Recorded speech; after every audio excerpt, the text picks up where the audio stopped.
On the way, Amy and her brother stopped to pick up their cousin as well. He and his family lived in a separate house on the McNeil estate.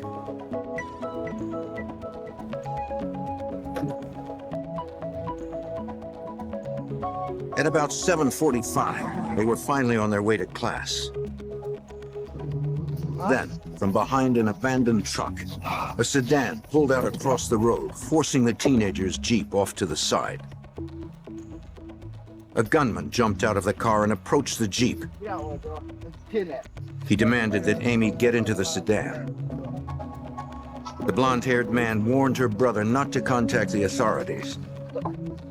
He would call the family in a short while with his demands.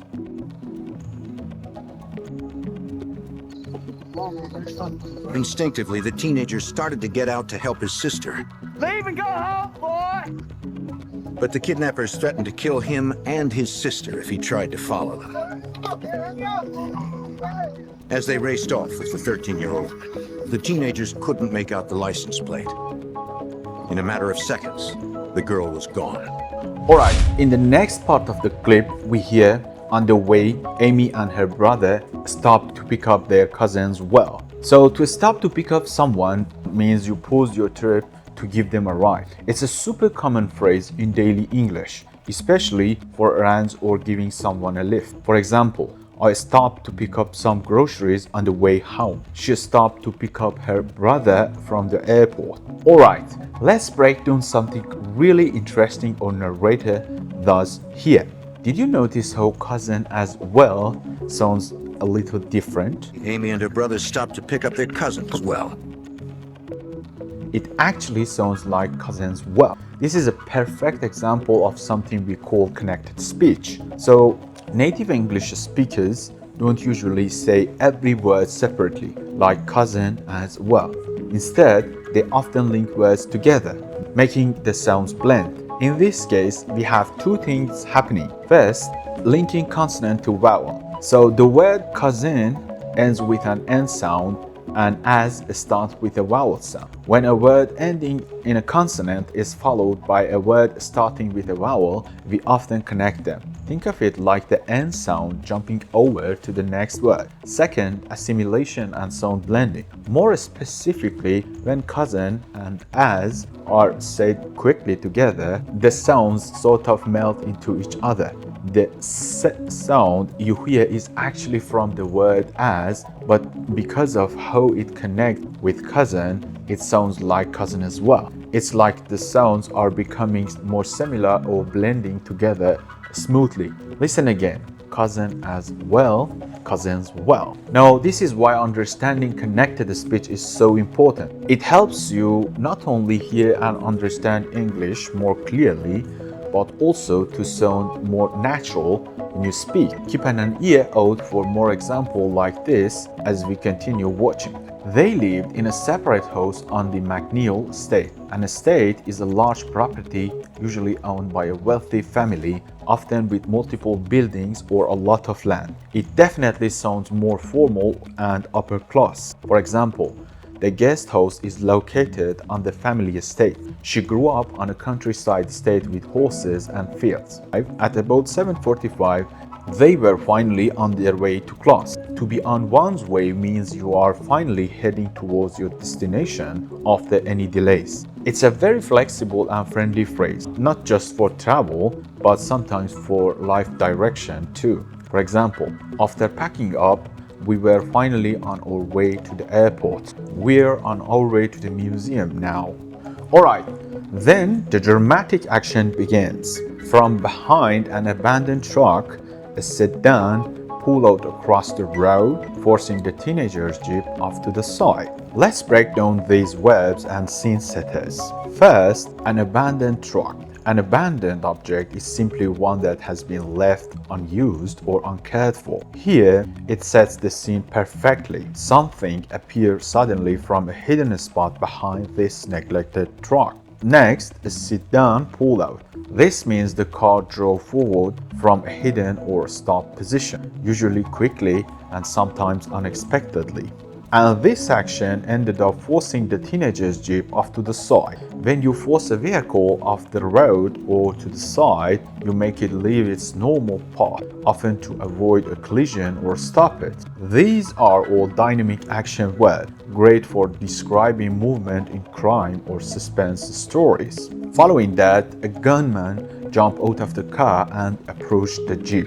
A gunman is simply a person carrying a gun, often involved in crime. So to jump out means to exit quickly and suddenly, often with urgency. For example, the cat jumped out of the box. And to approach means to walk towards something or someone. For example, the officer approached the driver's window. A stranger approached us in the park. The gunman then demanded that Amy get into the sedan. So this is an excellent example of the subjunctive mood. When you have verbs like demand, insist, suggest, or request, followed by what and a person, the next verb is often in its base form, even if the subject is he or she. So it's demanded that Amy get, not gets. Here are some more examples of this subjunctive structure. The teacher demanded that the student leave. They requested that he stay longer. I insisted that she come with me. The teacher insisted that we be quiet.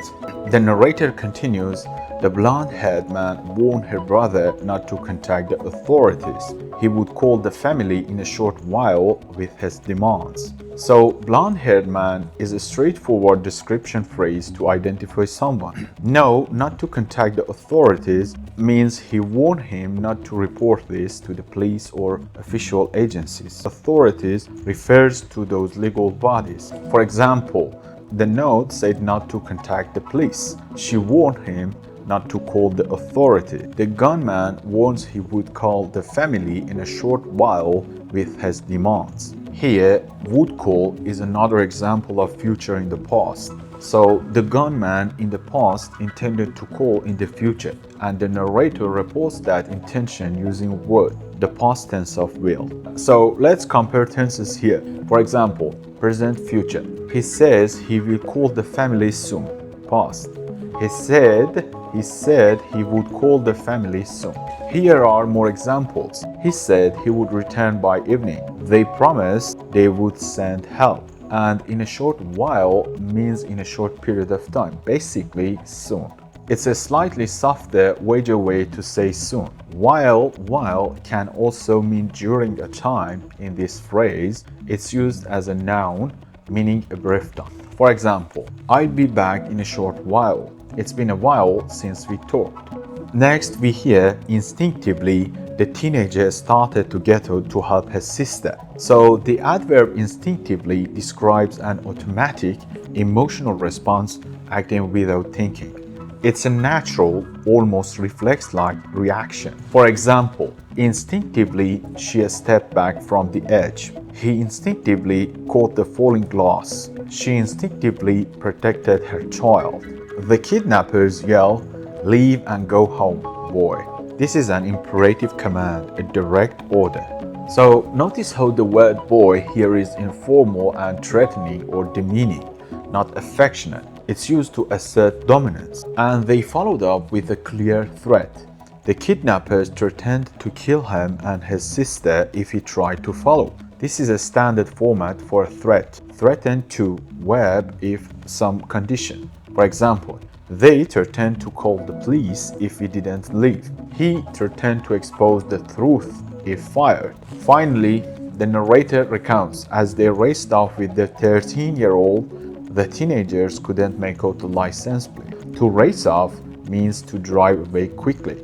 For example, the thieves raced off in a stolen car.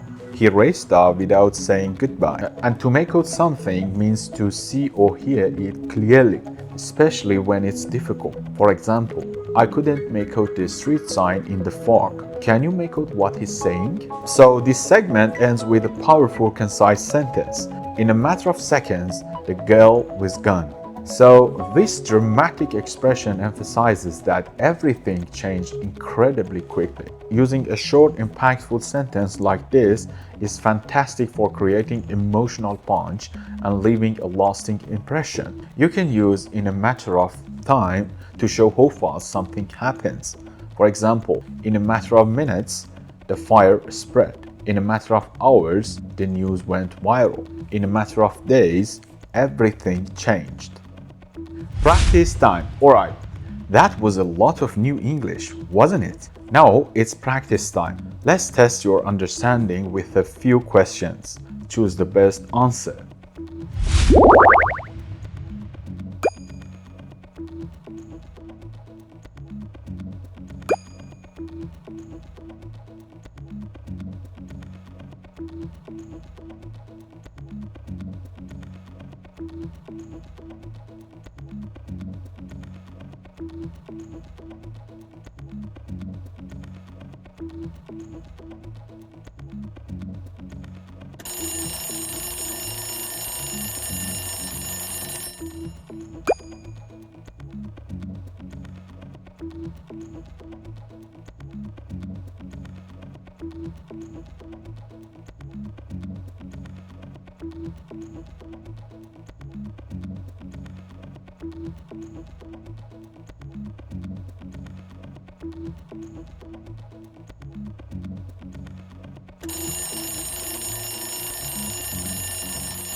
Alright, you're doing great now. For a quick review, let's watch the full clip one more time. This time without any subtitles, and see how much more you understand now, thanks to all the new vocabulary and expressions we've covered. 13-year-old Amy McNeil had her whole life ahead of her. But when she was kidnapped on her way to school, her future was in peril. The first call her terrified parents made was to the FBI. They hoped that the combined experience of agents and local law enforcement would flesh out the kidnappers before they took her life.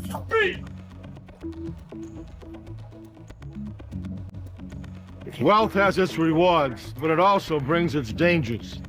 Kidnapping is one of them. No ordeal is more horrifying for a family than to have a child taken. I'm Jim Kallstrom, former head of the FBI's New York office. Kidnapping cases are among the most challenging for law enforcement, who often must remain out of sight, yet close at hand, ready to move in at a moment's notice. About 20 miles south of Fort Worth, Texas, lies Alvarado, a small town in rural Johnson County. A few wealthy residents found Alvarado a safe haven away from the state's urban centers. The McNeils were among them. They lived as one of the area's most prominent families, partly from the return that Mr. McNeil made by selling an early design of the handheld calculator. At 7:15 a.m. on Friday, January 11th, 1985, they began their day having breakfast together, as was their usual routine. Amy! Afterwards, their teenage son would drive himself and his 13-year-old sister Amy to school. Please be careful out there today. Come on, come on, come on. Bye, Amy. Oh, On the way, Amy and her brothers stopped to pick up their cousin as well. He and his family lived in a separate house on the McNeil estate.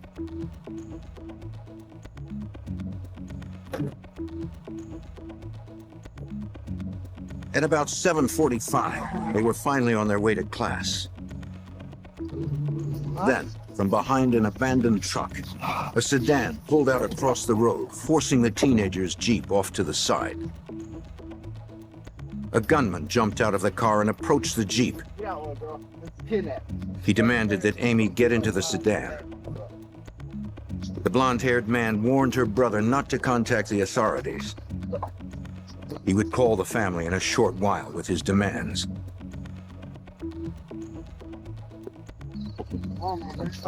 Instinctively, the teenager started to get out to help his sister, Leave and go home, boy!